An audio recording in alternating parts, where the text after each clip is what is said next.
No one at the beginning of the Civil War would have imagined that the armies would end up at Appomattox.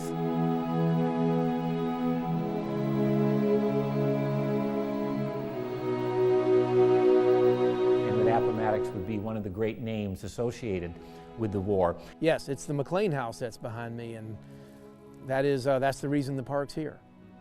It's in the parlor of that home, which is the window left of the front door there that Lee and Grant met, and where the Army of Northern Virginia was written out of existence. There's a staff officer for General Lee, Lieutenant Colonel Charles Marshall, who is the only other Confederate with Lee in the room, in fact, during the meeting.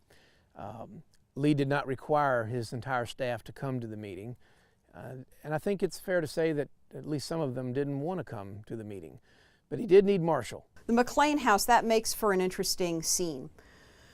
Grant is accompanied by a host of the men in his inner circle, officers. Lee is accompanied only by one man, his aide-de-camp, Charles Marshall.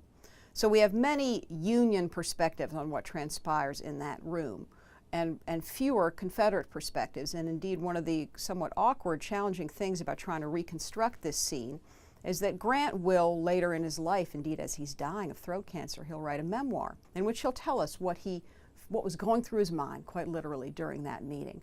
Lee only lives 5 years after Appomattox, never writes a memoir. We don't have that kind of first-hand account by Lee, nor do we have the wealth of accounts from Confederate pens that we have on the Union side.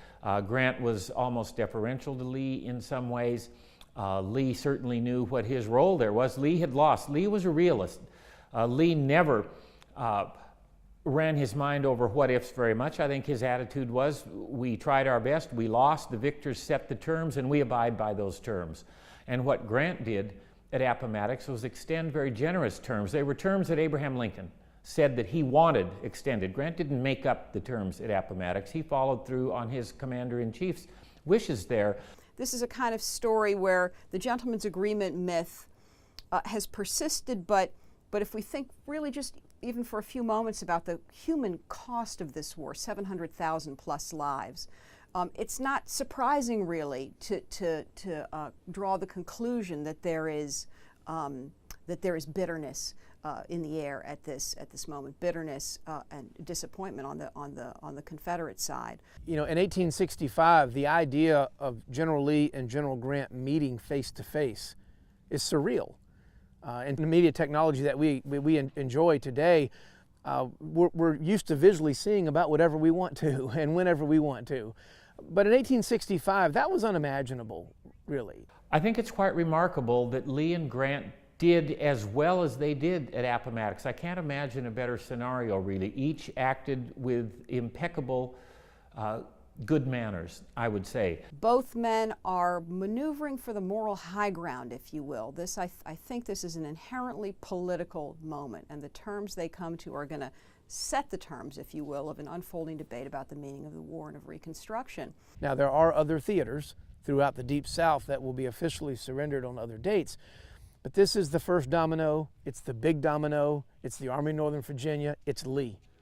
And when that is brought to an end, it is understood at the time by soldiers that the Civil War is going to end, and it's going to end with a Union victory.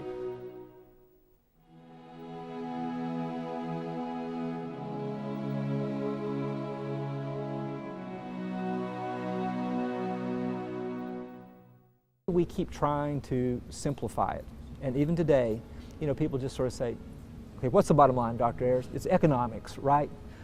No, or you know it's really all about slavery, and you know it's just about states' rights. And all those things, we keep wanting to just fit it on a bumper sticker. I think we have to understand this event because this is the heart of our nation's history. And if we have a simple story about it, we imagine that there are simple stories about things that are happening today. That's my real purpose in all of this. Everybody wants to boil things down to my side and the other side's wrong. That's not really a way to get things done. If you recognize it's likely to be complicated, let's begin with that assumption, and also begin with the assumption of goodwill. Maybe we can move the nation forward.